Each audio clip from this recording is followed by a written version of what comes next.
जैसे आपने रामचरितमानस में एक प्रसंग देखा होगा, जब विश्वामित्र जी राम लक्ष्मण को लेकर के गए तो राम जी ने ताड़का मारी और ताड़का मारने के बाद विश्वामित्र जी का यज्ञ पूरा कराया। राम जी ने कराया, बोला हाँ। जब यज्ञ पूरा हुआ उसके बाद विश्वामित्र जी ने राम जी को बिठाया और राम जी को दिव्यास्त्र प्रदान किए। दिए कि नहीं? दिव्य शक्तियां दी। विश्वामित्र जी ने जो शक्तियां तपस्या के बल पर पाई, जो ज्ञान तपस्या के बल पर पाया, वो सारा नॉलेज विश्वामित्र जी ने किसे ट्रांसफर कर दिया? बोलो, राम को ही क्यों किया? राम के पिता दशरथ जी को क्यों नहीं किया? और किसी को क्यों नहीं किया? राम को ही क्यों किया? क्योंकि उस शक्ति, उस ज्ञान के अधिकारी केवल राम थे। तो पात्र देखा जाएगा ना कि क्या ये पात्र है मेरे ज्ञान को धारण करने का। ये हो गई पहली बात। अब दूसरी बात और सुनो। जब रावण की मृत्यु हुई और वो पड़ा ऐसे अचेत, तब आपने एक कथा सुनी होगी छोटी सी। इस कथा के बहुत प्रमाण नहीं है, इसलिए मैं इस कथा को बहुत प्रामाणिक नहीं, फिर भी प्रसंगवश चलती है तो मैं सीख लूं उस कथा से।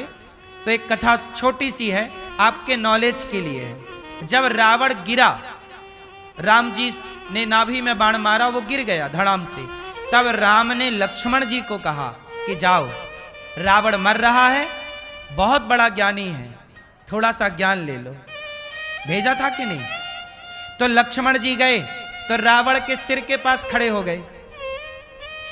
खड़े रहे लक्ष्मण जी, रावण एक शब्द नहीं बोला।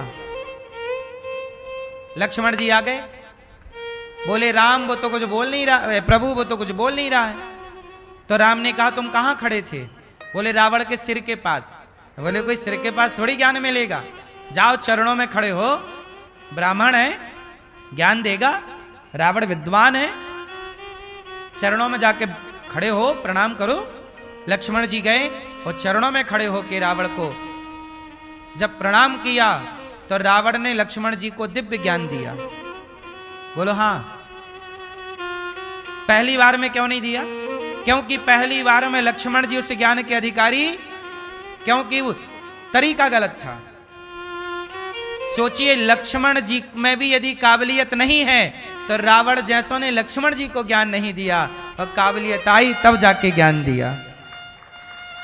तो काबिलियत यदि आपके अंदर धारण करने की शक्ति नहीं है तो हम आपको जो ज्ञान देंगे उसका आप मिसयूज करोगे। अब जैसे कुछ ज्ञान है बाजार में इस तरह का जिसका लोग मिसयूज करते हैं, चलो उसका भी एक उदाहरण देता हूं, समझिएगा। अब जैसे एक ज्ञान सबको मिल गया है जो कि नहीं मिलना चाहिए था, पर कथाओं ने ज्ञान दे दिया, अब वो ज्ञान का मिसयूज हो रहा है। कौन सा ज्ञान का मिसयूज हो रहा है आजकल? ज्ञान है, सुनो, भगवान की मर्जी के बिना पत्ता नहीं हिलता। एक बार दोहराओ, भगवान की मर्जी के बिना पत्ता नहीं हिलता। ये ज्ञान तो सही है, पर ये ज्ञान गलत लोगों को मिल गया। अब चोर चोरी करता है और बोलता है मैं नहीं कर रहा, भगवान की मर्जी के बिना तो पत्ता नहीं हिल रहा। अब चोर को ज्ञान मिल गया तो कर रहा है चोरी स्वयं और दोषी बना रहा है। हाँ, बलात्कारी को ज्ञान मिल गया तो बलात्कारी बलात्कार करता है और बोलता मैंने तो कुछ किया ही नहीं, भगवान की मर्जी के बिना तो पत्ता नहीं हिलता।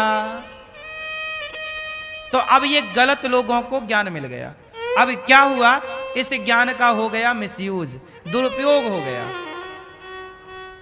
इसलिए कहते हैं कि शास्त्र सबको वह ज्ञान नहीं देते जिस ज्ञान के आप अधिकारी नहीं। पहले अधिकारी बनो। इसलिए गुरु मंत्र गुप्त रूप से दिया जाता है, क्योंकि उसके अधिकारी सब नहीं है। कुछ मंत्र ऐसे हैं आज भी जो गुप्त हैं, बताए नहीं जाते, बोले नहीं जाते। कुछ ज्ञान चला गया गलत लो। अब बताइए चोर मिसयूज कर रहा है कि नहीं? करेगा चोरी और क्या बोलेगा? भगवान की मर्जी के बिना, लो आरोप लगा दिया भगवान पे और कर लिया चोरी खुद। अब मुझे आप लोग जरा पूरी पंक्ति का अर्थ समझाओ। भगवान की मर्जी के बिना पत्ता नहीं हिलता, यह बात सही है कि गलत है? उत्तर दो जोर से। सही है। तो फिर चोर कैसे मिसयूज कर रहा है? भाई जब ये ज्ञान सही है तो चोर ठीक तो कह रहा है कि मैं चोरी कर रहा हूं तो ईश्वर की मर्जी से कर रहा हूं। है? कहां गलत है चोर? अब बताइए। अब इसमें आप बताइए कि ये ज्ञान गलत है कि चोर गलत है? तो कहां सिद्ध करो कि चोर गलत है? सिद्ध करके बताओ। सिद्ध करो कि चोर गलत है, सिद्ध करो। काली टी शर्ट वाले भैया। हाँ गलत तो किया, हम कह तो रहे, पर किस तरह? समझाओ जरा हमें। अपने स्वार्थ के लिए कैसे? तो स्वार्थ भी तो ईश्वर ने बनाया है, कोई आप और हम तो बनाए नहीं स्वार्थ। हमने घर पे बैठ के स्वार्थ भगवान ने ना बनाया है। जब भगवान कह रहे हैं कि मेरी मर्जी के बिना पत्ता नहीं हिलता, तो चोर किसी के घर में गया होगा तो वो अपनी मर्जी से कैसे गया होगा? चलो अब हम बताएं इसका सही उत्तर क्या है। सही उत्तर ये है कि ये ज्ञान सबके लिए था ही नहीं। ये ज्ञान तो सही है कि ईश्वर की मर्जी के बिना पत्ता नहीं हिलता, पर यह ज्ञान सबके लिए नहीं है। कैसे? जैसे इस ज्ञान को कौन धारण करे? जैसे आप सत्संगी हो, आप कथा सुनते हो। जैसे मेरे सामने 1 लाख रुपए पड़े हैं या 1 करोड़ पड़ा है, मुझे पता है कि चोरी करना पाप है। जिस शास्त्र में यह लिखा है कि ईश्वर की मर्जी के बिना पत्ता नहीं हिलता, उसी शास्त्र में यह भी लिखा है कि चोरी करना पाप है। तो उसने चोरी करना पाप है ये वाला नहीं फॉलो किया। तो भाई जब तक आप 5वीं नहीं पढ़ोगे, 10वीं नहीं पढ़ोगे, कॉलेज नहीं करोगे, तब तक पीएचडी कैसे होगी? तो वैसे ज्ञान का नॉलेज नहीं है तो ऊपर के ज्ञान के आप अधिकारी नहीं हैं। तो चोर इस ज्ञान का अधिकारी इसलिए नहीं था क्योंकि चोर ने पूरा पूरा पाठ तैयार नहीं किया। यदि वो पहले के भी पाठ लेसन पढ़ लेता कि भाई इस ज्ञान के पहले ये ज्ञान पाना जरूरी है। वो ज्ञान क्या है? जैसे आप में से बहुत लोग यहां पर ऐसे होंगे कि आपके सामने 1 करोड़ पड़ा होगा, आप नहीं उठाएंगे क्योंकि आप जानते हैं कि चोरी करना गलत है। समाज में कुछ लोग ऐसे भी हैं साहब, हजारों करोड़ को लात मार देते हैं और अपना 20,000 रुपए कमा के खुश हैं क्योंकि ईमानदारी से जीना सीखा है।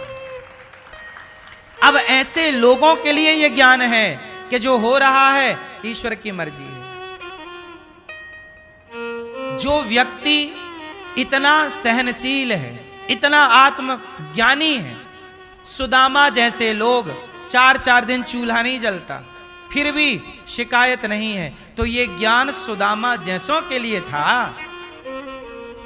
ये ज्ञान संतों के लिए है, भक्तों के लिए है, उनके लिए नहीं है जो गलत कर ही रहे हैं।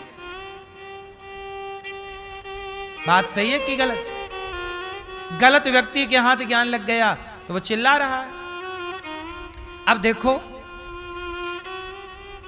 मैं सत्य से चलता हूं, धर्म से चलता हूं, आप भी सत्य से चलते हैं, धर्म से चलते हैं। 1 रुपए हमारे यहां चींटी को मारना पाप है।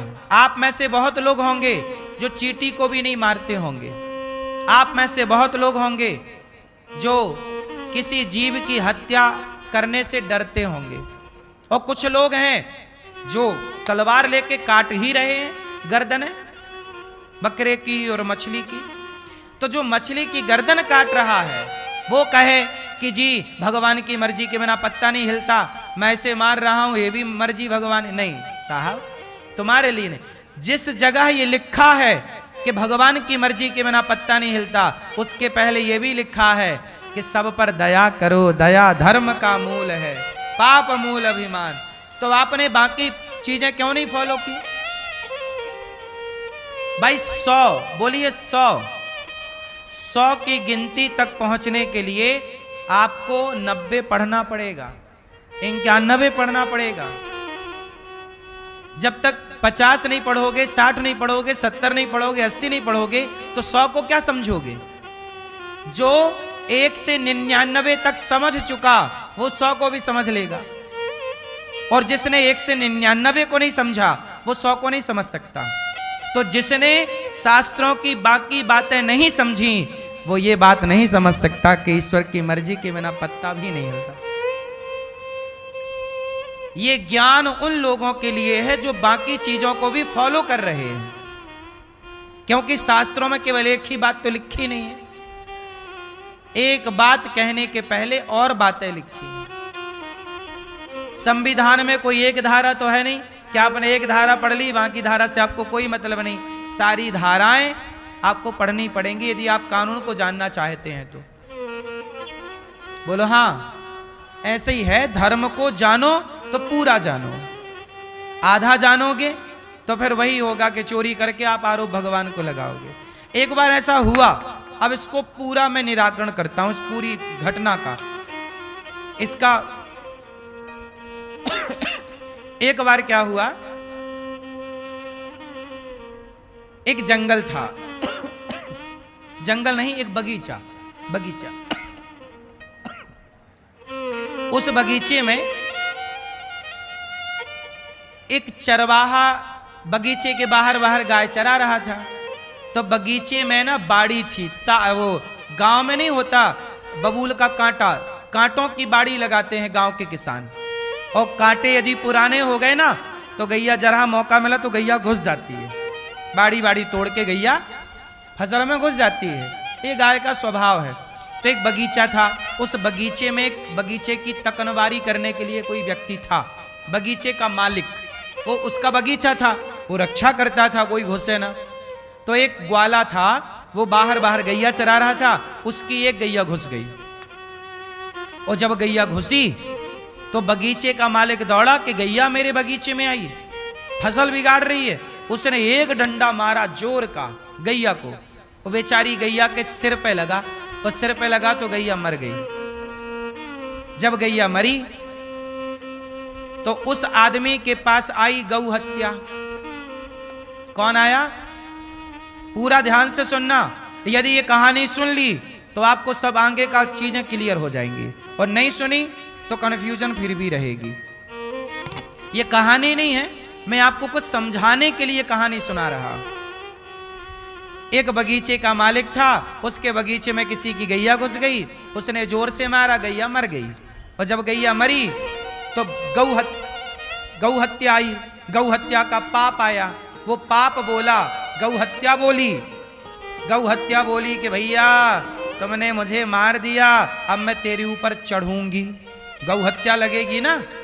तो गौ हत्या, अब वो आदमी था चतुर, बोले गौ हत्या तुम मुझे मत लगो। क्यों ना लगो? क्योंकि मैंने तुम्हें नहीं मारा। किसने मारा? बोले मेरे पांव चलते ना तो मैं तुम तक पहुंचता कैसे, और पहुंच भी गया। और ये हाथ ने डंडे को यदि ना भांजा होता, हाथ ने डंडे को ना बरसाया होता तो